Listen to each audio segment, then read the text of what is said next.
ವಿಶ್ವಗುರು ಜಗಜ್ಯೋತಿ ಕರ್ನಾಟಕ ರಾಜ್ಯದ ಸಾಂಸ್ಕೃತಿಕ ನಾಯಕ ಅಣ್ಣ ಬಸವಣ್ಣವರ ಜಯಂತ್ಯೋತ್ಸವ ಕಾರ್ಯಕ್ರಮದಲ್ಲಿ ಬಸವ ಜನ್ಮಭೂಮಿಯಲ್ಲಿದ್ದು ಈ ಸಾಯಂಕಾಲದ ಕಾರ್ಯಕ್ರಮದಲ್ಲಿ ವೇದಿಕೆ ಮೇಲೆ ಆಸೀನರಾಗಿ ಕಾರ್ಯಕ್ರಮದ ಅಧ್ಯಕ್ಷತೆ ವಹಿಸಿಕೊಂಡಿರುವಂತ ನಾಗಮಠದ ಮತಕ್ಷೇತ್ರದ ಶಾಸಕರು ಆತ್ಮೀಯರಾದಂತಹ ಶ್ರೀ ವಿಠಲ್ ಕಟಕರವರೇ,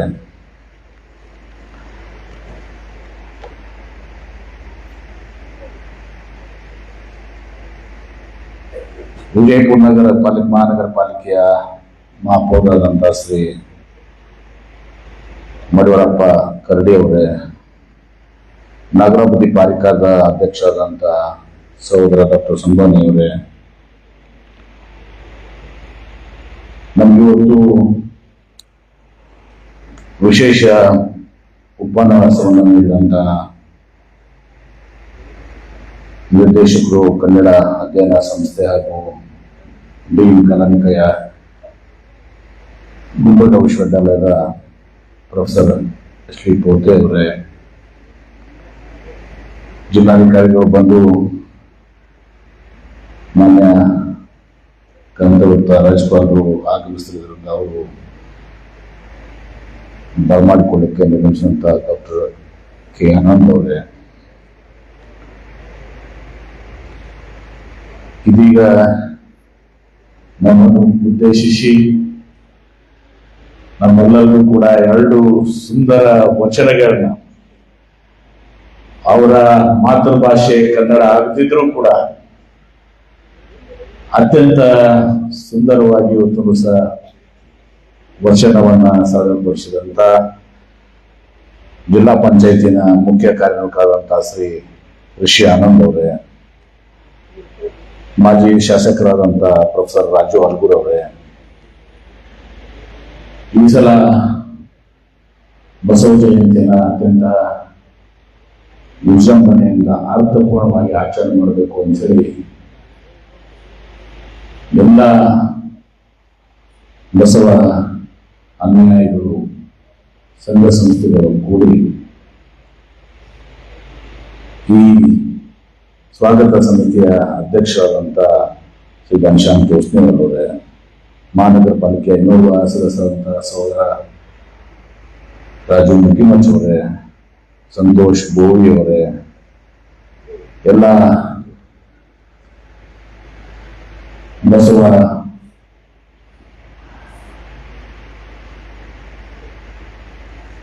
ಜಯಂತಿಯ ಆಚರಣೆ ಮಾಡಲಿಕ್ಕೆ ನೇತೃತ್ವ ವಹಿಸಿಕೊಂಡು ಹಗಲಿರುವಂತ ಎಲ್ಲ ಆತ್ಮೀಯ ಹಿರಿಯರೇ, ಸಹೋದರರೇ, ಕಾರ್ಯಕ್ರಮದಲ್ಲಿ ಭಾಗವಹಿಸಿದಂತೆ ನನ್ನ ಆತ್ಮೀಯ ಸಹೋದರ ಸಹೋದರರೇ, ಹಿರಿಯರೇ, ತಾಯಿಗಳೇ, ಯುವಕರಿದ್ದರೆ ಮಾಧ್ಯಮ ಸ್ನೇಹಿತರೆ, ಪ್ರಪ್ರಥಮವಾಗಿ ನಾನು ಈ ಬಸವ ಜಯಂತಿಯನ್ನ ಬಸವ ಜನ್ಮಭೂಮಿಯಲ್ಲಿ ಪ್ರಪ್ರಥಮ ಬಾರಿಗೆ ಇಷ್ಟೊಂದು ವಿಜೃಂಭಣೆಯಿಂದ ಅರ್ಥಪೂರ್ಣವಾಗಿ ಆಚರಣೆ ಮಾಡಲಿಕ್ಕೆ ಕಾರಣಕರ್ತರಾದಂತಹ ಎಲ್ಲ ಪಂಚಾಯತ್ ಜೊತೆ ಎಲ್ಲ ಸಂಘಟಕರಿಗೆ ನಾನು ಹೃದಯಪೂರ್ವಕವಾದಂತ ಒಂದು ವಿಶೇಷವಾದಂತಹ ಅಭಿನಂದನೆ ಸಲ್ಲಿಸುತ್ತೇನೆ. ಎಲ್ಲರೂ ಬಹಳಷ್ಟು ಸಂಭವಿಸಿದರು ಮತ್ತು ವಿಶೇಷವಾಗಿ ನನ್ನೆಲ್ಲ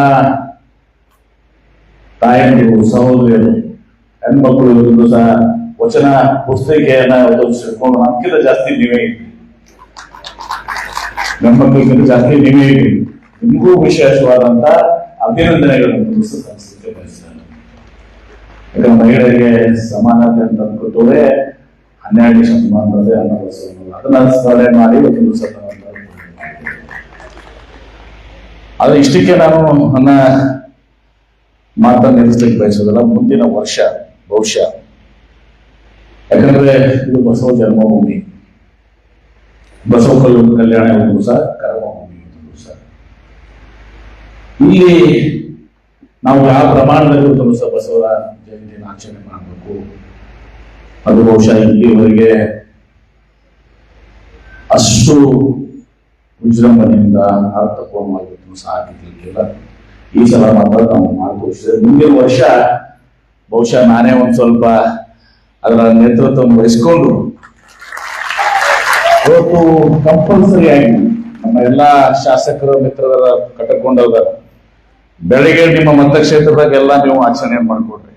ಸಾಯಂಕಾಲ 4 ಗಂಟೆ ಕಾರ್ಯಕ್ರಮದಲ್ಲಿ ಸಂಸದರು ಹಿಡ್ಕೊಂಡು ಎಲ್ಲಾ ನನ್ನ ಒಳಗೊಂಡು ಇಬ್ರು ಸಚಿವರು, ಸಂಸದರು, ಎಲ್ಲಾ ಶಾಸಕರು ಅವರೆಲ್ಲರಿಗೂ ಕೂಡ ನಾವು ಖುದ್ದಾಗಿ ಎಲ್ಲರೂ ಇವತ್ತು ಸಹ ಅವರಿಗೆ ವಿನಂತಿಯನ್ನು ಮಾಡ್ಕೊಂಡು ನಾವು ಬಸವ ಜನ್ಮಭೂಮಿ ಇಲ್ಲಿ ನಾವು ಬಹಳ ವಿಜೃಂಭಣೆಯಿಂದ ಆಚರಣೆ ಮಾಡಬೇಕು ಅಂತ ಹೇಳಿ ತಿಳ್ಕೊಂಡು ಅವ್ರಿಗೆಲ್ಲರಿಗೂ ಕೂಡ ವಿನಂತಿಯನ್ನು ಮಾಡೋದು. ಎಲ್ಲ ಸಂಘ ಸಂಸ್ಥೆಗಳು ಮತ್ತು ಶಾಲೆಗಳು ಬೇಡ, ಕಾಲೇಜುಗಳು ಅಟ್ಲೀಸ್ಟ್ಗೆ ಮಹಿಳಾ ಯೂನಿವರ್ಸಿಟಿ ಅದ, BLD ಏನು ಡಿಗ್ರಿ ಕಾಲೇಜಸ್ ಏನು ಅಪರ್ ಇದಕ್ಕೆ ಬರ್ತದಲ್ಲ ನಿಮ್ಮ PUC ನಂತರ ಆ ಎಲ್ಲ ವಿದ್ಯಾರ್ಥಿಗಳಿಗೂ ಕೂಡ ಅಕ್ಕಮಾದೇವಿ ಹೆಸರನ್ನ ಮಹಿಳಾ ವಿಶ್ವವಿದ್ಯಾಲಯ ಇದ್ದೀವಿ ನಾವು, ಅಲ್ಲಿ ವಿದ್ಯಾರ್ಥಿಗಳು ಕೂಡ ಬರಬೇಕು.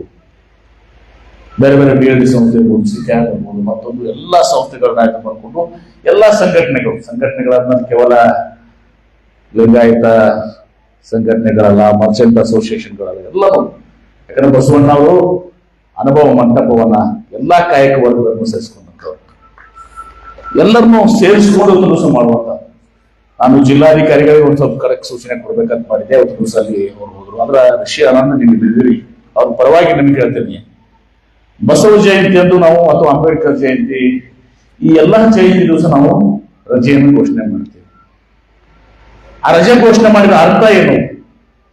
ಮನೇಲಿ ಕುತ್ಕೊಂಡು TV ನೋಡ್ಕೊತ್ಕೊಂಡಿರೋದು, ಎಲ್ಲೇ ಪ್ರವಾಸಕ್ಕೆ ಹೋಗೋದಲ್ಲ. ಇವತ್ತು ಎಲ್ಲಾ ಸರ್ಕಾರಿ ನೌಕರರು ದಿವಸ ಅದು ಯಾವುದೇ ಜಯಂತಿ ಇರಲಿ, ಅಂಬೇಡ್ಕರ್ ಜಯಂತಿ ಇರಲಿ, ಬಸವರ ಜಯಂತಿ ಇರಲಿ, ಕನಕ ಜಯಂತಿ ಇರಲಿ, ಅವರು ಇಲ್ಲಿ ಕಡ್ಡಾಯವಾಗಿ ಇರಬೇಕು. ಎಷ್ಟು ಜನ ಅದಾರ ಇವತ್ತು ದಿವಸ ಅವರೆಲ್ಲ ನಾವು ನೌಕರಿಸ್ತರು, ಶಿಕ್ಷಕರು, ಅವರಿದ್ರೆ ಇಂಥ 4 ಹಾಲಾದ್ರೂ ಸಲಾಗಿಲ್ಲ. ಯಾರದಾದ್ರು ಗೊತ್ತು? ಮತ್ತೆ ಎಷ್ಟೋ ಸಂದರ್ಭದಲ್ಲಿ ನಾನು ನೋಡಿದ್ದೀನಿ, 13ರಿಂದ 18 ಜಿಲ್ಲಾ ಉಸ್ತುವಾರಿ ಸಚಿವನಾಗಿ ಈಗ ನಾನು ನೋಡ್ತೀನಿ, ಎಷ್ಟೋ ಸಂದರ್ಭದಲ್ಲಿ ಅಂಬೇಡ್ಕರ್ ಜಯಂತಿ, ಬಸವ ಜಯಂತಿ ನಾವು ಮ್ಯಾಗೆ ಜಾಸ್ತಿ ಜನ ಇರ್ತೀವಲ್ಲ, ಯಾರು ಇರೋದಿಲ್ಲ. ಇದು ವಾಸ್ತವ ಸಂಗತಿ. ನಾನು ಮುಖ್ಯಮಂತ್ರಿಗಳಿಗೂ ನನ್ನ ವೈಯಕ್ತಿಕವಾದದ್ದು, ನನ್ನ ಸರ್ಕಾರದ ಇದುವಲ್ಲ, ನಾನು ವೈಯಕ್ತಿಕವಾಗಿ ಹೇಳೋದು, ಇನ್ಮ್ಯಾಗ ಎಲ್ಲಾ ಜಯಂತಿಯನ್ನ ಸಾಯಂಕಾಲ 4 ಗಂಟೆಗೆ ಆಚರಣೆ ಮಾಡಬೇಕು, ಬೆಳಿಗ್ಗೆ ರಜೆನೂ ಕೊಡಕ್ ಹೋಗ್ಬೇಡ್ರಿ ಅಂತ ಹೇಳಿ. ಬಸವಣ್ಣ ಕಾಯಕವೇ ಕೈಲಾಸ ನಾವು. ಅದ ಬಸವ ಜಯಂತಿ ದಿವಸ ನಾವು ರಜೆ ಕೊಟ್ಕೊಂಡ ಕೆಲಸ ಮಾಡಿದ್ ಬಿಟ್ರೆ ಅದು ಬಹುಶಃ ಬಸವಣ್ಣವ್ರಿಗೆ ಅದು ಸೂಕ್ತವಲ್ಲ ಅಂತ ಹೇಳಿದ ದಿವಸ ನಾನು ಭಾವಿಸ್ತೇನೆ. ಹೀಗೆ ನಾವು ಎಲ್ಲಾ ಸರ್ಕಾರಿ ನೌಕರಸ್ಥರನ್ನ ಮುಂದಿನ ಸಲ ಶಿಕ್ಷಕರಿಗೆ ಎಲ್ಲರಿಗೂ ಇಲ್ಲಿ ಒಂದು ಹಾಜರಾತಿ ಪುಸ್ತಕ ಇಡುವಂತ, ಅಥವಾ ನೀವೇನೋ ಮಾಡ್ತಿರ್ಲ, ಏನೋದು ಅಲ್ಲಪ್ಪ ಅದಕ್ಕೆ ಏನಂತಾರ, ಏನಂತಾರ ಬಯೋಮೆಟ್ರಿಕ್ಸ್ ಇರ್ಲಿ. ಈ ತಕ್ಷಣವರೆಗೆ ಪ್ರಾರಂಭ ಆಗ್ಯದ. ಒಂದೇ ಸಲ ಈಗ ಚಾಬಕ್ ಬಿಸುನ್, ಈಗ ಸ್ವಲ್ಪ ಚಾಬಕ್ ಬಿಸುನ್ ಅಂತ. ಆದ್ರೆ ಇದೆಲ್ಲದಕ್ಕೆ ಹೆಚ್ಚಿದ್ದಾಗಿ ನಾವು ಕಡ್ಡಾಯವಾಗಿ ಬರಬೇಕು, ಒತ್ತಾಯ ಮಾಡಿ ಕೆಲಸ ಮಾಡುವಂತ ಬಸವ ಜನ್ಮಭೂಮಿ ಎಲ್ಲರೂ ಪ್ರೀತಿ ವಿಶ್ವಾಸದಿಂದ ಬರಬೇಕು, ಅಭಿಮಾನದಿಂದ ಬರಬೇಕು. ಅದು ಎಲ್ಲವೂ ಆ ಅಭಿಮಾನ ಕೊರತೆ ನಮ್ಗೆ ಕಾಣ್ತದೆ. ಆದ್ರೆ ಇವತ್ತು ಒಳ್ಳೆಯ ಪ್ರಾರಂಭವನ್ನ ತೋರಿಸ್ತೀವಲ್ಲ ನೀವು, ನಾನು ಎಲ್ಲರೂ ನೀವು ಬಸ ಹಿರೇಮಠವರು, ನಮ್ಮ ಸಜ್ಜನ್ ಅವರು, ಎಲ್ಲರೂ ಇವತ್ತು ಸಹ ಜಯಸ್ಪಾಡಿ ಎಲ್ಲರೂ ನೀವು ಮಾಡಿದ್ರಿ, ಎಲ್ಲರೂ ಕೂಡ ನೀವು ಮಾಡಿದ್ರಿ. ನಿಮಗೆ ಅಭಿನಂದನೆ ಸಲ್ಲಿಸ್ತೀವಿ. ಮುಂದಿನ ಸಲ ಇದನ್ನ ಇನ್ನೂ ಎತ್ತರಕ್ಕೆ ಒಯ್ಯಲಿಕ್ಕೆ ಪ್ರಾಮಾಣಿಕವಾದಂತ ಪ್ರಯತ್ನವನ್ನ ನಾನು ಉಳಿದಂತೆ ಎಲ್ಲ ನನ್ನ ಶಾಸಕ ಮಿತ್ರರು, ಸಂಸದರು ಎಲ್ಲರೂ ಕೂಡಿ ಮಾಡುವಂಥದನ್ನ ಮಾಡ್ತೀವಿ ಅನ್ನೋ ಮಾತನ್ನ ಹೇಳಿ, ಇವತ್ತು ತಮ್ಗೆ ಗೊತ್ತಿದೆ 12ನೇ ಶತಮಾನ, ಇವತ್ತು 21, 1, 2, 2, 1 ರಿವರ್ಸ್. 12ನೇ ಶತಮಾನದಲ್ಲಿ ಯಾವಾಗ ಅಸಮಾನತೆ ಇತ್ತು, ಅಸ್ಪೃಶ್ಯತೆ ಇತ್ತು, ಮೇಲು ಕೀಳು ಅನ್ನೋದು ಭಾವನೆ ಇತ್ತು, ಅನಿಷ್ಟ ಪದ್ಧತಿಗಳು, ಮೂಢನಂಬಿಕೆಗಳು ಎಲ್ಲವೂ ತಾಂಡವಾಗ್ತಿತ್ತು. ಅಂತ ಸಂದರ್ಭದಲ್ಲಿ ಅಣ್ಣ ಬಸವಣ್ಣವ್ರನ್ನ ಇವತ್ತು ನಾವು ಅವರು ಹುಟ್ಟಿದ್ದು ಯಾವ ಒಂದು ಸಮಾಜದಲ್ಲಿ, ಬ್ರಾಹ್ಮಣ ಸಮಾಜದಲ್ಲಿ ನಮ್ಮ ಜಿಲ್ಲೆಯಲ್ಲಿ ಸರ್. ಆದ್ರೆ ಅವರು ಬಾಲ್ಯದಲ್ಲೇ ಕೆಲವೊಂದು ತಮ್ಮ ಮನೆಯಲ್ಲಿ ಇರುವಂತಹ ಪದ್ಧತಿಗಳು ಅದರ ಬಗ್ಗೆ ಈಗಾಗಲೇ ನಮ್ಮ ಕೋಟೆಯವರು ಹೇಳಿದ್ದಾರೆ. ಅವ್ರಿಗೆ ಯಾಕೋ ಅದು ಸರಿ ಅನಿಸಲಿಲ್ಲ, ಹೇಳಿಸಲಿಲ್ಲ. ತಮ್ಮ ಮನೆಯ ಹೆಣ್ಣು ಮಕ್ಕಳಿಗೆ, ಸಹೋದರರಿಗೆ ಆಗಿರುವಂತ ಆ ಭಿನ್ನ ಇದನ್ನ ತಿಳಿಸೋದಿರ್ತೀವಿ. ಯಾಕಂದ್ರೆ ಹೆಣ್ಣು ಒಂದು ತಾಯಿ, ನಮಗೆ ತಾಯಿಯಿಂದೇ ನಾವು ಬರ್ತೀವಿ ತಿಳಿಸ್. ಯಾರು ನಾವು ತಾಯಿ ಇರ್ಲಾರ್ದೆ ಇಲ್ಲಿ ಬರ್ತಿರುವಾಗ ತಾಯಿ, ಸಹೋದರಿ, ಮಡದಿ, ಮಗಳು ಒಂದು ಶ್ರೇಷ್ಠತೆ ತಿಳಿಸ್ ಅನ್ನೋದನ್ನ ಬಸವಣ್ಣವರು, ಬಸವಾದೀಶರು 12ನೇ ಶತಮಾನದಲ್ಲಿ ಇರುವಂತಹ.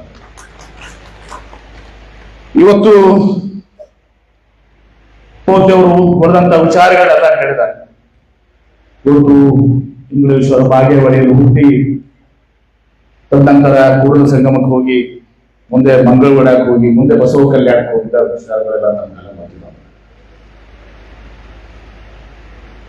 ಇವತ್ತು ನಾವು ಎಲ್ಲರೂ ನೆನೆಸ್ತೀವಿ ಯಾರನ್ನ? ಕಾರ್ಲ್ ಮಾರ್ಕ್ಸ್ 14ನೇ ಶತಮಾನ. ಅದರಲ್ಲ ಕಾರ್ಲ್ ಮಾರ್ಕ್ಸ್ 14 ಪೋತೆಯವ್ರ. ನಿಮ್ಮಟ್ಟು ನಾವು ಬುದ್ಧಿಜೀವಿಗಳಲ್ಲ. Karl Marx professor Raju Algur ಅವರು. ಕಾರ್ಲ್ ಮಾರ್ಕ್ಸ್ 16th ಸೆಂಚುರಿ ಹೌದು. ಯಾವ್ದ್ರಿ? Karl Marx. ಕಾರ್ಲ್ ಮಾರ್ಕ್ಸ್ ಇವತ್ತು ಅಂದ ಅಂದು ಕಾಯಕಕ್ಕೆ ಗೌರವ ಕೊಟ್ಟರು. ಲೇಬರ್ ಡಿಗ್ನಿಟಿ ಅಂತೀವಿ ನಾವು. ಅದು ಅದಕ್ಕಿಂತ ಮುಂಚಿತವಾಗಿ 12ನೇ ಶತಮಾನದಲ್ಲೂ ಬಸವಣ್ಣವರು ಕಾಯಕದ ಘನತೆಯನ್ನ, ಗೌರವನ್ನ 12ನೇ ಶತಮಾನದಲ್ಲಿ ಕೊಟ್ಟಂತವ್ರು. ಬರೀ ಕಾಯಕ ಒಂದೇ ಅಲ್ಲ, ಅದ್ರ ಜೊತೆಗೆ ದಾಸೋಹ. ಕುವೆಂಪು ಅವ್ರು ಬಂದು ಇದು ಓದ್ತಾ ಇದ್ದೇನೆ ಇವತ್ತೊಂದು ದಿವಸ. ಯಾರೋ ಒಂದು ಮೆಸೇಜ್ ಮಾಡಿದ್ದಾರೆ ನನಗೆ. ಆದ್ರೆ ಕುವೆಂಪು ಅವರು ಒಂದು ಯಾವುದೋ ಒಂದು ಇದರಲ್ಲಿ ಹೇಳ್ತಾರೆ, ಕಾರ್ಲ್ ಮಾರ್ಕ್ಸ್ ಒಂದು ಶ್ರೇಷ್ಠ ಒಂದು ಅಣ್ಣ ಬಸವಣ್ಣವರು. ಯಾಕಂದ್ರೆ ಕಾರ್ಲ್ ಮಾರ್ಕ್ಸ್ ಕೇವಲ ಒಂದು ಕಾಯಕದ ಗೌರವ ಅನ್ನೋದಕ್ಕೂ ಶ್ರೇಷ್ಠ. ಯಾವುದೇ ಕಾಯಕ, ಕುಂಬಾರ, ಕಮ್ಮಾರ, ಯಾರು ಕೆಲಸದವರಲ್ಲ, ಅವ್ರದ್ದೊಂದು ಕಾಯಕ ಅದನ್ನು. ಒಬ್ಬ ಡ್ರೈವರ್ ಇರ್ಬೇಕು, ಅವ್ನ ಕಾಯಕ ಅದನ್ನ. ಅವಾಗ ಕಾಯಕದ ಜೊತೆಗೆ ದಾಸೋಹ. ಅಂದ್ರೆ ನೀವು ಕಾರ್ಲ್ ಮಾರ್ಕ್ಸ್ ಏನ್ ಹೇಳ್ದ, ನೀವು ದುಡ್ದು ತಿನ್ರಿ ಅಂತ ಹೇಳ್ದ. ಆದ್ರೆ ಬಸವಣ್ಣವ್ರು ಹೇಳಿ, ನೀವು ದುಡಿದು ನೀವು ತಿನ್ರಿ, ಅದರಲ್ಲಿ ಇರುವಂತಹ ಒಂದು ಭಾಗವನ್ನ ದಾಸೋಹ ಮಾಡ್ರಿ ಅಂತ ಹೇಳಿ. ಇದು ಕಾರ್ಲ್ ಮಾರ್ಕ್ಸ್ ಮತ್ತು ಬಸವಣ್ಣವ್ರ ಡಿಫರೆನ್ಸ್. ಅದು ಸುಮಾರು 400-500 ವರ್ಷ ಮೊದಲು. ಇವತ್ತು ಅನುಭವ ಮಂಟಪ, ಮ್ಯಾಗ್ನಾ ಕಾರ್ಟಾ ಏನಂತ ಅದಕ್ಕಿಂತ ಮುಂಚಿತವಾಗಿ 800 ವರ್ಷ ಮುಂಚಿತವಾಗಿ ಜಗತ್ತಿನ ಪ್ರಪ್ರಥಮ ಪಾರ್ಲಿಮೆಂಟ್ ಎಲ್ಲಾ ಕಾಯಕ ವರ್ಗದ ಜನರನ್ನ ಸೇರಿಸಿಕೊಂಡು ಇವತ್ತು ಅಲ್ಲಿ ಅನುಭವ ಮಂಟಪದಲ್ಲಿ ಅಣ್ಣ ಬಸವಣ್ಣವರು ನಮ್ಮ ಅಲ್ಲಂ ಪ್ರಭುಗಳ ಶೂನ್ಯಪೀಠ ಅಲ್ಲಂ ಪ್ರಭುಗಳ ಅಧ್ಯಕ್ಷತೆ ಮಾಡಿ, ಅವರೇ ಅಧ್ಯಕ್ಷರಾಗಬಹುದಾಗಿತ್ತು.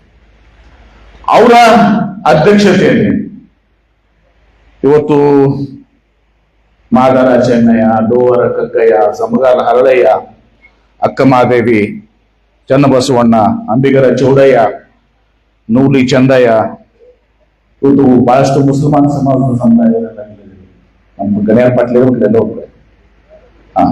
ಮರಳ ಸಿದ್ದಯ್ಯ ಮುಸಲ್ಮಾನರು ಇರ್ತದೆ ಸರ್, ಅವರು ಇದ್ರಿ, ನೀವು ಇದ್ರಿ. ಮರಳ ಶಾಂತಯ್ಯ ಅಂದ್ರೆ ಎಲ್ಲ ವರ್ಗದ ಜನರು ಇದ್ರದ್ದು ಸರ್. ಹೀಗೆ ಅಷ್ಟೇ ಅಲ್ಲ, ಸೂಳೆ ಸಂಘವನ್ನು ಕೂಡ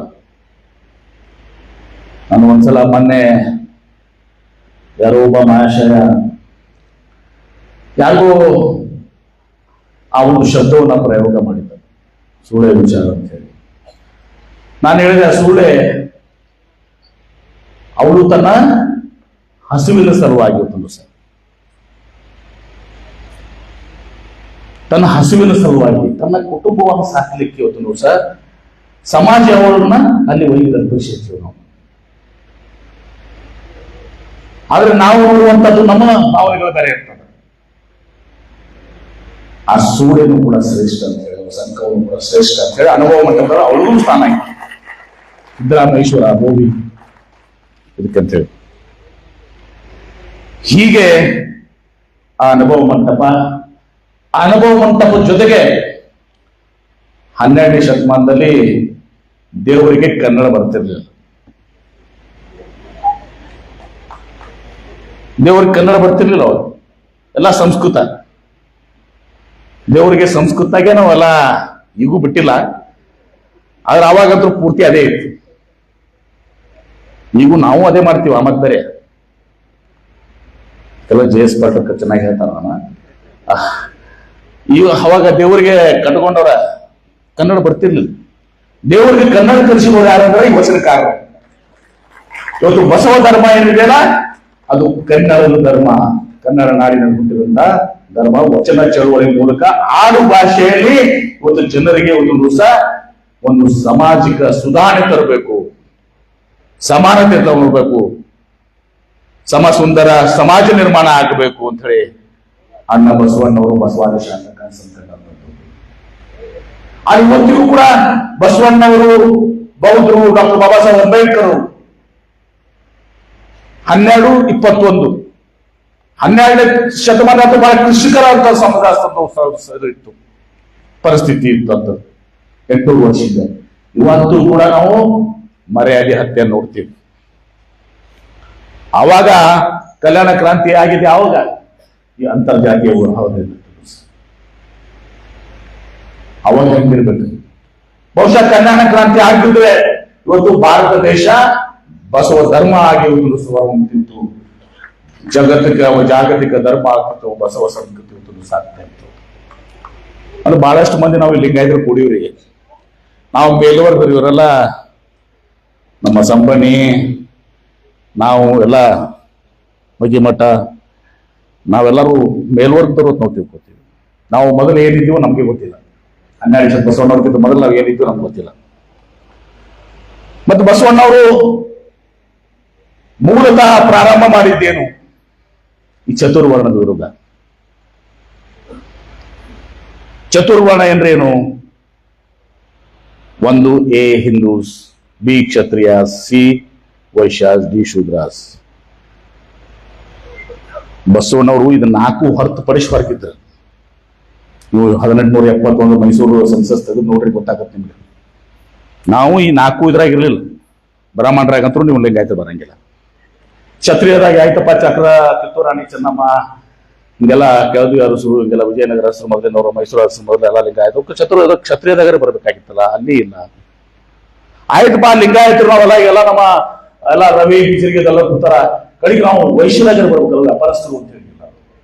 ರವಿ ಬಿಸಿರಿಗೆ ಅಲ್ಲಿ ಇರ್ಲಿಲ್ಲ. ಮತ್ತೆ ಎಲ್ಲಿದ್ರಿ? ಕಡೆಗೆ ಶೂದ್ರದಾಗ ಅಂದ್ರೆ ಕಂಪಲ್ಸರಿ ಇರ್ಬೇಕಾಗಿತ್ತಲ್ಲ ಶೂದ್ರದಾಗ. ಅಲ್ಲಿ ನೀವು ಇದ್ದಿದ್ದಿಲ್ಲ.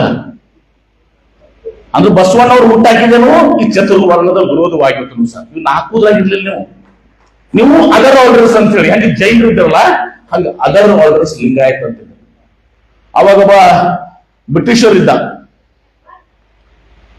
1871 ಮೈಸೂರು ಮಹಾರಾಜರ ಅಧಿಕಾರನಾಗ ಇರ್ಲಿಲ್ಲ. First census of Mysuru A.W. Lindsay ಅಂತ ಹೇಳಿ, correct me just but if I am wrong, A.W. Lindsay ಅಂತ ಹೇಳಿ ಅವ ಬರೀತಾನೆ ಸೆನ್ಸಸ್ನ A ಹಿಂದೂಸ್, ರಜವಲ್ಗರ, ಬ್ರಾಹ್ಮಣ್, ಕ್ಷತ್ರಿಯ, ವೈಶ್ಯ, ಶೂದ್ರಾಜ್ ಎಲ್ಲ ಬಂತು, ಮುಗೀತು. ನಾವು ಎಲ್ಲೂ ಇಲ್ಲ.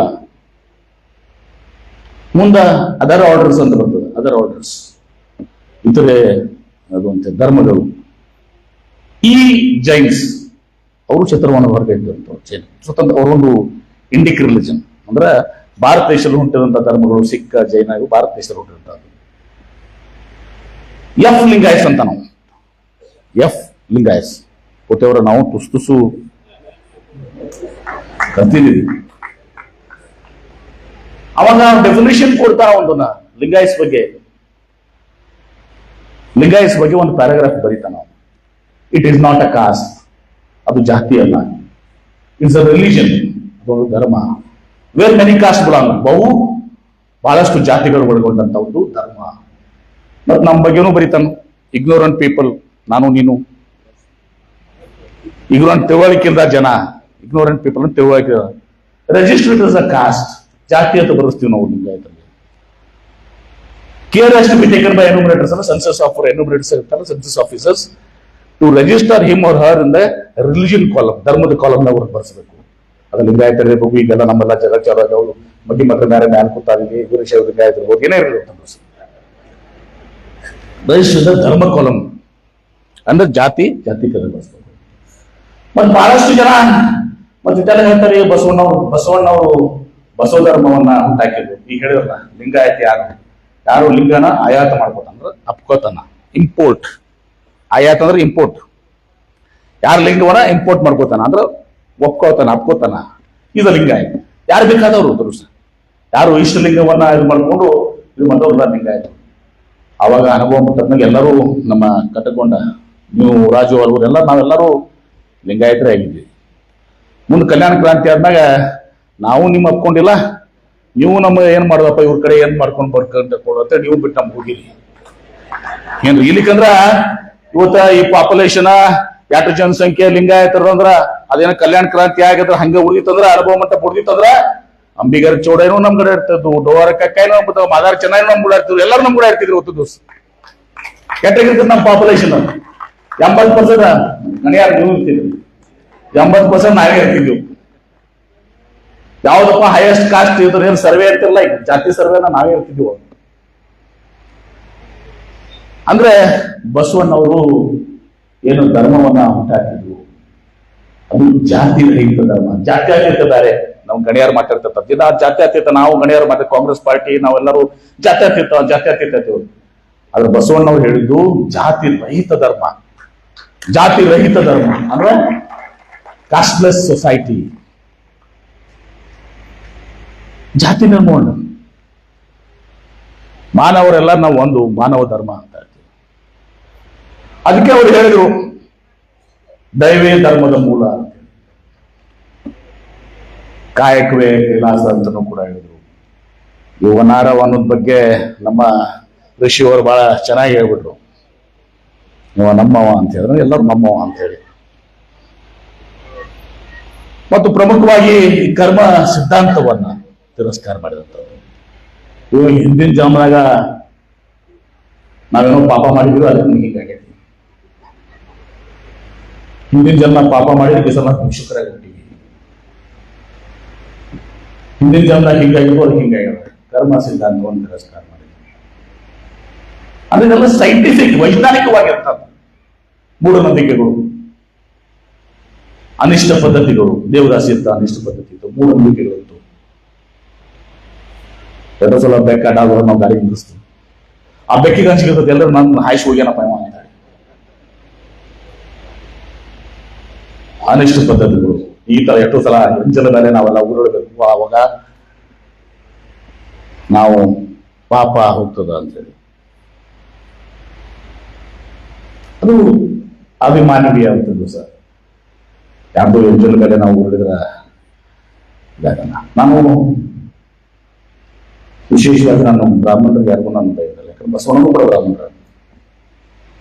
ಎಷ್ಟೋ ಸಲ ಆಯ್ತು ನಮ್ಮ ಒಪ್ಕೊಂಡ್ಬಿಡ್ರು ಮರ್ಯಾರ ಎಲ್ಲ ಮುಗಿದು ಹೋಗ್ಬಿಡ್ತದೆ ಕಥೆ ಅಂತೇಳಿ. ಬಸವಣ್ಣವರು ಬ್ರಾಹ್ಮಣರು, ಅವರೇ ಇದನ್ನ ಈ ಧರ್ಮವನ್ನು ಹುಟ್ಟಾಕಿದಂಥವ್ರು. ಇಲ್ಲಿ ಕಾಕಾ ಕಾರ್ಖಾನಿಸೋರು, ರಾಜವ್ರ ಗುರು ಗೊತ್ತದ. ಕಾಕಾ ಕಾರ್ಖಾನಿಸೋರು ಎಲ್ಲಾ ದಲಿತ ವಿದ್ಯಾರ್ಥಿಗಳಿಗೆ ಇವತ್ತು ಸಹ ತಮ್ಮ ಮನೇಲಿ ಇಟ್ಕೊಂಡು ಶಿಕ್ಷಣ ಕೊಟ್ಟು ಅವ್ರನ್ನ ಭವಿಷ್ಯ ಶಂಕರಾನಂದವರು ಕೂಡ ಒಬ್ರು, ಗೋವಿಂದ ಕಾರಜೋಳು ಕೂಡ ಅದ್ರಾಗ ಒಬ್ರು, ಅವರು ಬ್ರಾಹ್ಮಣರು. ಫೋಗೂರು ಕಟ್ಟಿಯವ್ರ ಬಗ್ಗೆ ತಾವು ಹೇಳುವಂತಹದ್ದು ಹೇಳಿದ್ರಿ. ಡಾಕ್ಟರ್ ಫೋಗೂರು ಕಟ್ಟಿಯವರು ಮೂಲತಃ ಜನ್ಮಭೂಮಿ ಧಾರವಾಡ ಆದ್ರೂ ಕೂಡ ವಕೀಲ ವೃತ್ತಿ ಇಲ್ಲಿ ವಿಜಯಪುರದಲ್ಲಿ ಪ್ರಾರಂಭ ಮಾಡಿ ಏನು ಹರಿದು ಹೋದಂತ ವಚನಗಳಿತ್ತಲ್ಲ ಆ ವಚನಗಳನ್ನೆಲ್ಲ ಕ್ರೋಢೀಕರಿಸಿ ಇವತ್ತು ಬಸವಣ್ಣವರು ಬಸವಾದಿ ಶರಣರ ಬೆಳಕಿಗೆ ಬರ್ಬೇಕಾದ್ರೆ ಈ ವಚನಗಳು ನಮ್ಗೆಲ್ಲ ತಿಳಿಬೇಕಂದ್ರೆ ಫೋಗೂರು ಕಟ್ಟಿಯವ್ರ ಕಾರಣ. ಫೋಗೂರು ಕಟ್ಟಿರ್ಲಿಕ್ಕಂದ್ರೆ ಎಲ್ಲಾ ಶರಣರು ಬೆಳಕಿಗೆ ಬರ್ತಿರ್ಲಿಲ್ಲ, ನಾವು ಬೇರೆ ದಾರಿನೇ ಹಿಡಿತಿದ್ವಿ. ಫೋಗೂರು ಕಟ್ಟಿಯೋಕ್ಕಿಂತ ಮುಂಚೆ ಬಹಳ ಒಂದು 50-100 ಮಂದಿ ವಚನಕಾರ ಅಂತ ಇತ್ತು. ಈ ಬಸವ ಧರ್ಮನೂ ಬರ್ತಿರ್ಲಿಲ್ಲ, ಬಸವಾದಿ ಶರಣರ ಬಗ್ಗೆನೂ ನಿಮ್ಗೆ ಯಾರಿಗೂ ತಿಳಿತಿರ್ಲಿಲ್ಲ. ಬಸವ ಸಾಹಿತ್ಯನೂ ನಮ್ಗೆ ಸಿಗ್ತಾರೆ. ಅದಕ್ಕೆ ಫೋಗೂರು ಕಟ್ಟಿಯವ್ರು ಅವರು ವಿಜಯಪುರ ಜಿಲ್ಲೆ ಅವರ ಕರ್ಮಭೂಮಿ. ಅವ್ರನ್ನೂ ಕೂಡ ನಾವು ಸ್ಮರಣೆ ಮಾಡಿ ಇವತ್ತು ಇನ್ನೂ ಬಹಳಷ್ಟು ವಿಚಾರಗಳಿದ್ದು ಕೂಡ ಇವತ್ತು ಬೇಕಾಗಿರುವಂತದ್ದು ದೈವೇ ಧರ್ಮದ ಮೂಲ ಅಂತ ಹೇಳಿ. ಮೊನ್ನೆ ನಮ್ಗೆ ಯಾರೋ ಹೇಳಿದ್ರು, ನಮ್ಮ ಗವಿಸಿದ್ದೇಶ್ವರ ಮಹಾಸ್ವಾಮಿಗಳು ಯಾರೋ ಕೇಳಂತ, ನೀವು ಯಾರು ಇಲ್ಲಿ ಏನ್ ಧರ್ಮವನ್ನು ಪಾಲಿಸ್ತೀರಿ ನೀವು ಅಂತೇಳಿ. ನಾವು ಮಾನವ ಧರ್ಮವನ್ನು ಪಾಲಿಸ್ತೀವಿ, ದೈವೇ ಧರ್ಮ ಮೂಲ. ಮಕ್ಕಳನ್ನ ಸಾವಿರಾರು ಮಕ್ಕಳನ್ನ ಇವತ್ತು ದಿವಸ ನಾವು ಇಲ್ಲಿ ಬಂದು ಸಾಕ್ತೀವಿ. ಶ್ರೀಗಂಧ ಮಠ ಇದೆ, ಸಾವಿರಾರು ಮಕ್ಕಳನ್ನ ಒಂದು ದಿವಸ ಅಲ್ಲಿ ಊಟ ವಸತಿ ಆಶ್ರಯ ಕೊಟ್ಟು ಅವ್ರನ್ನ ಜಾತ್ಯತೀತವಾಗಿ ಎಲ್ಲಾ ಜಾತಿ ವರ್ಗದ ಮಾಡ್ತಾರೆ. ಹಂಗೆ ಗವಿಸಿದ್ದೇಶ್ವರ ಮಹಾಸ್ವಾಮಿ ಯಾವ ಧರ್ಮ ಮಾಡಿರ್ಬೇಕಪ್ಪ, ನನಗೆ ಮಾನವ ಧರ್ಮನೇ ಹೇಳ್ಬೇಕು. ಅದಕ್ಕೆ ನಮ್ಗೆ ಅಭಿಮಾನ ಇರಬೇಕು. ಬಸವಣ್ಣವರು ಹುಟ್ಟಿದಂತ ಭೂಮಿ ಇದು, ಇಲ್ಲಿ ನಮ್ಗೆ ಅಭಿಮಾನ ಇರಬೇಕು. ಬಸವ ಜನ್ಮಭೂಮಿ ಇದು ಅಂತ ಹೇಳಿ. ಎಲ್ಲೋ ಒಂದ್ ಕಡೆ ನಾನು ಇದಕ್ಕೆ 13-18 ಸ್ವಲ್ಪ ತಪ್ಪು ಮಾಡಿದ ನೀನು ಅನ್ಸಕತ್ತಿತ್ತು. ನಾನು ಜಿಲ್ಲಾ ಉಸ್ತುವಾರಿ ಶಿಕ್ಷಣದಾಗ ಒಂದು ಇದು ಬಂತು, ಇವರೆಲ್ಲ ಜಿಲ್ಲಾ ಸಾಹಿತ್ಯ ಸಮ್ಮೇಳನದಲ್ಲಿ ಬಿಜಾಪುರ ಹೋಯ್ತು. ವಿಜಯಪುರ ಮೊದಲೇನು ಇಮ್ಮಡಿ ಪುಲಿಕೇಶ್ ಹಿಡ್ಕೊಂಡು ಚಾಲುಕ್ಯರ ವಿಜಯಪುರ ಒಂದಿತ್ತು. ಎಲ್ಲ ಇತಿಹಾಸಕಾರರು ಫಸ್ಟ್ ಇದ್ರದ್ದು ತಂದು ಮೂಲಕ ಒಯ್ದು ಹೋಗ್ತು ಮಾಡಿ ವಿಜಯಪುರ ಮಾಡಿದ್ರು. ನನ್ನಿಂದ ಯಾರಿಗೂ ನಮ್ಮ ಸ್ನೇಹಿತರು ಹೇಳ್ತಾರೆ, ಬಸವಣ್ಣನ ಜನ್ಮ ಬಸಪುರ ಅಂತ ಹೇಳ್ಬೇಕಾಗಿತ್ತು, ಬಸವಪುರ ಅಂತ ಹೇಳ್ತಾರೆ. ಅವಾಗ ಕರೆಕ್ಟ್ ರಾಜವ್ರು ಆಗ್ಬಿಟ್ಟ ಚೂಕ್ ಆಗ್ಬಿಟ್ಟತಿ. ಮತ್ತೀಗ ಅಂತ ನೋಡೋರು ಮನೆ ಮೇಲೆ ಮಾಡಿಲ್ಲ ಬೈತಾರೆ. ಈಗ ಯಾಕಂದ್ರೆ ನಮ್ಗೆ ಅಲ್ಲಿ ವಿದೇಶದಿಂದ ಗೋಳು ಗುಂಬಜ ಇಬ್ರಾಹಿಂ ಬಿಜಾಪುರ ವಿಜಯಪುರ ಮಾಡಿದ್ರೆ ಎಲ್ಲ ಕನ್ಫ್ಯೂಷನ್ ಆಗುತ್ತೆ. ಹಂಗೆ ಪದೇ ಪದೇ ಸರ್ಕಾರಗಳು ಹಂಗೆ ಮಾಡ್ಲಿಕ್ಕೆ ಬರೋದಿಲ್ಲ. ಹೀಗಾಗಿ ಇವತ್ತು ಬಹಳ ಸಂತೋಷದಿಂದ ಈ ಒಂದು ವಿಜೃಂಭಣೆಯನ್ನ ಕ್ರೀಡೆ ಚೆನ್ನಾಗಿ ಕುಡಿತಾ ಯಾವತ್ತೂ ನೋಡಿಲ್ಲ. ಇಷ್ಟೇ ಇರ್ತೈತಿ 3 ಲೈನ್ 2-3 ಲೈನ್. ಮತ್ತೆ ಎಷ್ಟೋ ಸಲ ನಾವೇ ಇಲ್ಲಿ ಮ್ಯಾಲೆ ಜಾಸ್ತಿ ಇರ್ತಿದ್ವಿ, ನೀವು ಕೆಳಗೆ ಕಡಿಮೆ ಇರ್ತಿದ್ವಿ. ಇವತ್ತೆಲ್ಲರೂ ಅದಿರಿ. ಇದು ಪ್ರಾರಂಭ ಆಗ್ಯದ. ಮುಂದಿನ ಸಲ ಇಲ್ಲಿ ಬೇಡ, ಮತ್ ವಿಜೃಂಭಣೆಯಿಂದ ದೊಡ್ಡದು ಮಾಡೋಣ ಅಂದಾಗ ಇಲ್ಲಿ ಹಾಲ್ನೇ ಮಾಡೋಣ, ಹೊರಗಿರ್ಬೇಕಾಗತ್ತೆ. ಮಂದಿ ನೋಡೋಣ ಅಂಬೇಡ್ಕರ್ ಸ್ಟೇಡಿಯಂ ಅಲ್ಲಿ ದರ್ಬಾರ್ ಹೈಸ್ಕೂಲ್ ಸೂಕ್ತದಲ್ಲಿ ಒಂದಿದ್ರಲ್ಲಿ ಶಾಂತ ರೀತಿಯಾಗಿ ಅದು ಆಚರಣೆ ಆಗಬೇಕು. ಇವತ್ತು ಅರ್ಥಪೂರ್ಣವಾಗಿ ಅದು ಕಾರ್ಯಕ್ರಮ ಆಗಬೇಕು. ಆ ವಿಚಾರವನ್ನ ಇವತ್ತು ಸಹ ನಾನು ತಮ್ಮ ಮುಂದೆ ವ್ಯಕ್ತಪಡಿಸಿ ಇವತ್ತು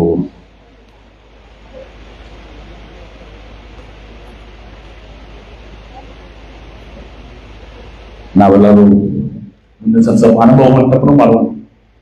ಎಲ್ಲಾ ಕಾಯಕ ವರ್ಗದವ್ರು ಸೇರಿಸೋಣ. ಮಾದಾರ ಚೆನ್ನೈನವರು ಇರ್ಬೇಕು, ಡೋರಾಯ್ ಕಂಪನಿನೂ ಇರ್ಬೇಕು, ಅಂದ್ರೆ ಅಂಬಿಗರ ಚೌಡಾಯಿ ಮಂದಿನೂ ಇರ್ಬೇಕು, ಎಲ್ಲಾ ಮಾಚಿದೇವರ ಮಂದಿನೂ ಇರ್ಬೇಕು. ಎಲ್ಲರೂ ಕೂಡ ಅನುಭವ ಮಂಟಪ ಏನೈತಲ್ಲ ಪೋತೆವ್ರ ಅದೇ ಏನಾಗ್ಯದಂದ್ರ ಬಸವಣ್ಣ ಅಂದ್ಮೇಲೆ ನಾವು ಲಿಂಗಾಯತರ ಗಟ್ಟೆಪ್ಪ ಅಂತ. ಅಂಬೇಡ್ಕರ್ ಹೇಳಿಲ್ಲ, ಅಂಬೇಡ್ಕರ್ ಬರೀ ದಲಿತರ ಗಟ್ಟೆ ಅಂತ ಹೇಳಿ. ಇನ್ನು ಸಂವಿಧಾನ ಡಾಕ್ಟರ್ ಬಾಬಾ ಸಾಹೇಬ್ ಅಂಬೇಡ್ಕರ್ ಬರೀ ದಲಿತರ ಗಟ್ಟೆ ಕೊಟ್ಟಾರ. ನಾ ಮಂತ್ರಿಯಾಗಿ ಇವತ್ತು ನಾ ಮಾತಾಡಕತ್ತಿದ್ದೆ ಡಾಕ್ಟರ್ ಬಾಬಾ ಸಾಹೇಬ್ ಅಂಬೇಡ್ಕರ್ ಸಂವಿಧಾನ. ಹೌದು ಇಲ್ಲೋ ಕಾನ್ಸ್ಟಿಟ್ಯೂಷನ್ ಇಂದ ನಾವು ಬಂದಿದ್ದೇವೆ. ಏನಾಗಿದೆ ಅವ್ರ ಒಯ್ದು ನಾವು ಒಂದು ಜಾತಿಗೆ ಹಚ್ಚಿದ್ವಿ. ಅಲ್ಲ ಬಸವಣ್ಣನೇ ಜಾತಿ ರಹಿತ ಧರ್ಮ ಅಂತ ಹೇಳಿದ್ರು. ಕಾಸ್ಟ್ಲೆಸ್ ಸೊಸೈಟಿ ಎಲ್ಲವೂ ಕೂಡ ಅದ. ಸ್ವಲ್ಪ ನಾವು ತಿಳ್ಕೊಂಡಿವಿ, ಸ್ವಲ್ಪ ತಿಳ್ಕೊಂಡಿದೀವಿ. ಏನ್ರಿ ಮತ್ತೆ ಸತ್ಯ ಹೇಳಕ್ ಹೋದಾಗ ಎಷ್ಟೋ ಸಲ ನಾವು ದಂಡನೂ ಸ್ವೀಕಾರ ಮಾಡಿದೀವಿ. ಆದ್ರೆ ಈಗ ಕಾಲ ಬದಲಾವಣೆ ಆಗ್ತಾ ಇದೆ. ಎಲ್ಲರೂ ಒಗ್ಗಟ್ಟಿನ ಆಚರಣೆ ಮಾಡಕತ್ತ ಎಲ್ಲ ವೀರಶೈವ ಮಹಾಸಭಾ ಒಟ್ಟರು ನಮ್ಮ ಉಪ್ಪಿನ ಸಿದ್ದಣ್ಣ ಕೂತ್ಕೊಂಡ್ ಕಾಣ್ತದೆ. ಅವರು ಟೀಮ್ ಎಲ್ಲರೂ ಅದಾರ. ಎಲ್ಲರೂ ಕೂಡಿ ಇವತ್ತು ದಿವಸ ಜೊತೆಗೆ ಬರೇ ನಾವು ಅಟ್ಟೆ ಅಲ್ಲ, ಅಂಬಿಗರ ಚೌಡಾಯಿ ಕಂಪನಿ ಇರ್ಬೇಕು, ಮಾದಾರ ಚೆನ್ನೈನವರು ಇರ್ಬೇಕು, ಎಲ್ಲರೂ ಇವತ್ತು ದಿವಸ ಎಲ್ಲಾ ಕಾಯಕ ಬಂದವರು. ಅನುಭವ ಮಂಟಪ ಇವತ್ತು ವಿಜಯಪುರದಲ್ಲಿ ಮತ್ತೊಮ್ಮೆ ಬಸವ ಕಲ್ಯಾಣದಲ್ಲಿ ಕರ್ಮಭೂಮಿಯಲ್ಲಿ ಆಗ್ಬೇಕು ಮಾಡ್ತಾರೆ. ಇಲ್ಲಿನೂ ಕೂಡ ಆ ದಿಶೆಯಲ್ಲಿ ಆಗಬೇಕು. ಆ ದಿಶೆಯಿಂದ ಮುಂದಿನ ಸಲ ವ್ಯವಸ್ಥಿತವಾಗಿ ಸ್ವಲ್ಪ ಪೂರ್ವ ತಯಾರಿ ಒಂದು 3 ದಿವಸ. ಮತ್ತೆ ಪ್ರತಿ ವರ್ಷ ನಾನು ಇವತ್ತು ಮಾತೇಶ್ವರರಿಗೆ ಹೇಳಿದ್ದೆ, ಪ್ರತಿ ವರ್ಷ BLD ಸಂಸ್ಥೆಯಿಂದ 10 ಲಕ್ಷ ರೂಪಾಯಿ ನಾನು ಈ ಕಾರ್ಯಕ್ರಮ ಕೊಡ್ತೀನಿ. ಆಮೇಲೆ ಪ್ರತಿ ಮನೆ ಮುಂದೆ ಬಸವಣ್ಣವರ ಭಾವಚಿತ್ರ ಇರಬೇಕು, ಬಸವ ಧ್ವಜ ಇರಬೇಕು, ಪ್ರತಿ ಅಂಗಡಿ ಮುಂದಿರ್ಬೇಕು. ತೋಸ್ನಿವಾಲ್ ಅವ್ರು ಅರ್ಥ ಆಗ್ಬೇಕಲ್ಲ ಬಸವ ಜನ್ಮಭೂಮಿ ಇದು ಅಂತ ಹೇಳಿ. ಆಮೇಲೆ ಕಡಿದಾಗ ಹೇಳ್ತೇನೆ, ಸ್ವಲ್ಪ ನಾ ಬೇಸರ ಆಗಿರ್ಬೇಕು. ಕಡಿದಾಗ ಹೇಳ್ತೇನೆ ಅಂದ್ರೆ ಏನು, ಅಂಬೇಡ್ಕರ್ ಅವ್ರಿಗೆ ಬಸವಣ್ಣವ್ರಿಗೆ ಅಷ್ಟು ಸಂಪರ್ಕ ಬರಲಿಲ್ಲ. ಇಲ್ಲೇ ನೆರೆ ಮಹಾರಾಷ್ಟ್ರ ಇದ್ರು ಕೂಡ ಅದೊಂದು ಐತಿಹಾಸಿಕ ಚೂಕಾಗೈತಿ. ಅಲ್ಲ ಅಂದ್ರೆ ಪಾಪ ಅವ್ರಿಗೆ ಇನ್ನೂ ಅಷ್ಟು ಬಸವಣ್ಣವರು ಬಸವಾದೀಶರು ಆಗಲಿಲ್ಲ. ಮಕ್ಕಳಿಗೆ ಮಹಾರಾಷ್ಟ್ರದಾಗ ಇದ್ಕೊಂಡು ಕಮ್ಯುನಿಕೇಶನ್ ಅವತ್ತಿನ ದಿವಸ ಮತ್ತು ಈ ಲ್ಯಾಂಗ್ವೇಜ್ ದಿಂದ ಬಸವಣ್ಣವ್ರನ್ನ ನಾವು ಇಲ್ಲೇ ಕರ್ನಾಟಕ ಮಹಾರಾಷ್ಟ್ರ ಮತ್ತು ಅದ್ರಾಗ ಮತ್ತೆ ನಾವು ಲಿಂಗಾಯತರು ಮಾರ್ಕೆಟಿಂಗ್ ಸಲುವಾಗಿ ನಮ್ಮ ಲಿಂಗಾಯತರಿಗೆಲ್ಲ ಬಸವಣ್ಣ ಬೇಕಾಗ ಪ್ಯೂರ್ ಮಾರ್ಕೆಟಿಂಗ್ ವಸ್ತು ಮಾಡಿದೀವಿ ನಾವು. ಅದಕ್ಕೆ ಅದೇನೇ ಇರಲಿ, ಮುಂದಿನ ವರ್ಷ ನಾವೆಲ್ಲ ಶಾಸಕರು, ಸಂಸದರು, ಸಚಿವರುಗಳು ಎಲ್ಲರೂ ಕೂಡಿಕೊಂಡು ಜನಪ್ರತಿನಿಧಿಗಳು, ಎಲ್ಲ ಸಂಘ ಸಂಸ್ಥೆಗಳು, ಎಲ್ಲ ಜಾತಿ ವರ್ಗದ ಜನ ಕೂಡ್ಕೊಂಡು ದಿವಸ ಬಸವ ಜಯಂತಿನೂ ಆಗ್ಬೇಕು, ಅದೇ ರೀತಿ ಅಂಬೇಡ್ಕರ್ ಜಯಂತಿನೂ ಕೂಡ ಆಗ್ಬೇಕು. ಎರಡು ಮಾತಿನ ಯಾವ ಜಯಂತಿಗಳಲ್ಲ ಕೇವಲ ಜಾತಿಗೆ, ಅದರ ವಿಶೇಷವಾಗಿ 2-3-4 ಜಯಂತಿಗಳು ಬಹಳ ಮಹತ್ವವನ್ನು ಪಡ್ಕೊಂಡಿದ್ದಾವೆ. ಅವೆಲ್ಲವೂ ಕೂಡ ಆಗ್ಬೇಕು. ಮತ್ತು ಋಷಿ ಗೌರ್ಮೆಂಟ್ ಆಫೀಸರ್ಸ್, ಟೀಚರ್ಸ್ ಏನ್ರಿ ಇಲ್ಲಿ ಒಂದು ದಿವಸ ಬರೀ ಅವ್ರದ ಮಾಡ್ಬಿಡ್ತೀನಿ ಜಯಂತಿ ಕಾರ್ಯಕ್ರಮ, ಬರೀ ಅವ್ರು ಅಟ್ಟೆ ಇರ್ಬೇಕು. ಅವತ್ತ ಕೂತವ್ರೆಲ್ಲ ಬರೀ ಅವರೇ ಇರ್ಬೇಕು. ರಜಾ ಯಾಕೆ ಕೊಡ್ತೀರಿ ನೀವು? ಎಷ್ಟು ಮಂದಿ ಇದಾರೆ ಹೇಳ್ರಿ ಇಲ್ಲಿ? ಎಷ್ಟು ಸರ್ಕಾರಿ ನೌಕರ ಎಷ್ಟು ಮಂದಿ ಇದಾರಪ್ಪ? ಕೈ ಎತ್ತರ ನಾವು 20 ಅದ ನಾವು. ಆದ್ರೆ ಎಷ್ಟು 20 ಅಂದಿರಪ್ಪ? ಇಲ್ಲ ನಂಗೆ ನಾನು 20 ಕೈ ಎತ್ತಿದವ್ರ ಬಗ್ಗೆ ನಾ ಹೇಳಿದ್ರೆ 20 ಮಂದಿ ಅದಿರಿ. ಆದ್ರೆ ಸರ್ಕಾರಿ ನೌಕರರು ಜಿಲ್ಲೆಗೆ ಎಷ್ಟು ಅದಾರಿ? ನಗರದಾಗ ಎಷ್ಟು ಅದಾರ ಹೇಳ್ರಿ? ನಗರದಾಗ 4-5 ಸಾವಿರ ಇರ್ಬೇಕು. ಅದಾರ ಇಲ್ರಿ ಶ್ರೀ ಮಾಸ್ತರ್ಗಳು ಎಷ್ಟು ಅದಾರ? ಅವರು 4 ಆಯ್ತು ಬಿಡ. ಹಳ್ಳಿಯಾಗ ಉಳಿದವ್ರನ್ನ ಮಾತಾಡಂಗಿಲ್ಲ. ಮುಂದಿನ ಸಲ ಅವನು ಕರ್ಸೋನಂತ ಮುಂಜಾನೆ ಅಲ್ಲಿ ಮಾಡ್ರಿ, ಮುಂಜಾನೆ ಅಲ್ಲಿ ಸೆಲೆಬ್ರೇಟ್ ಮಾಡ್ರಿ, ಸಾಯಂಕಾಲ ಇಲ್ಲಿ ಜಿಲ್ಲಾ ಕೇಂದ್ರದಾಗ ಆಗ್ಬೇಕು ಅಂತ ಹೇಳಿ ಸ್ವಲ್ಪ ಹೊಂದಾಣಿಕೆ ಮಾಡೋಣ. ಯಾಕಂದ್ರೆ ಅಲ್ಲಿ ಮತಕ್ಷೇತ್ರದಾಗೂ ಸಮಸ್ಯೆ ಇರ್ತದ. ಅಂಬೇಡ್ಕರ್ ಜಯಂತಿನ ಅಲ್ಲಿ ಆಚರಣೆ ಮಾಡ್ಲಿ, ಇಲ್ಲಿ ಆಚರಣೆ ಮಾಡಿ ಸಾಯಂಕಾಲ ಅಲ್ಲಿನೂ ಬಸವ ಜಯಂತಿನ ಅಲ್ಲಿನೂ ಹಳ್ಳಿಯಾಗ ಅವ್ರು ತಮ್ಮ ಮತಕ್ಷೇತ್ರದಾಗ ಮಾಡ್ಲಿ, ಇಲ್ಲಿ ಬಂದು ಸಾಯಂಕಾಲ ಎಲ್ಲರೂ ಭಾಗವಹಿಸ್ಲಿ. ಏನೋ ಒಂದು ಮೆಕ್ಯಾನಿಸಮ್, ಒಂದು ವರ್ಕಿಂಗ್ ಇದು ತರುಣ ತಂದು ಒಂದು ವಿಜೃಂಭಣೆಯಿಂದ ಆಗ್ಬೇಕು. ಮತ್ತೆ ಇದು ಪ್ರೀತಿ ವಿಶ್ವಾಸದಿಂದ ಆಗ್ಬೇಕು. ನಾನು ಹೇಳಿದ್ನಲ್ಲ, ಜೋರಾವರಿ ಮಾಡಿ ಹಾಜರಾತಿ ಏನೋ ಆಗ ಹೇಳಿದ್ನಲ್ಲ, ಏನೋ ಅದಲ್ಲ, ಸುಮ್ಮನೆ ಹೇಳ್ತೀವಿ ನಾವು ಅಂಜಿಕೆ ಹಾಕಕ. ಆದ್ರೆ ಅವರಲ್ಲೇ ಬರ್ಬೇಕಿದು.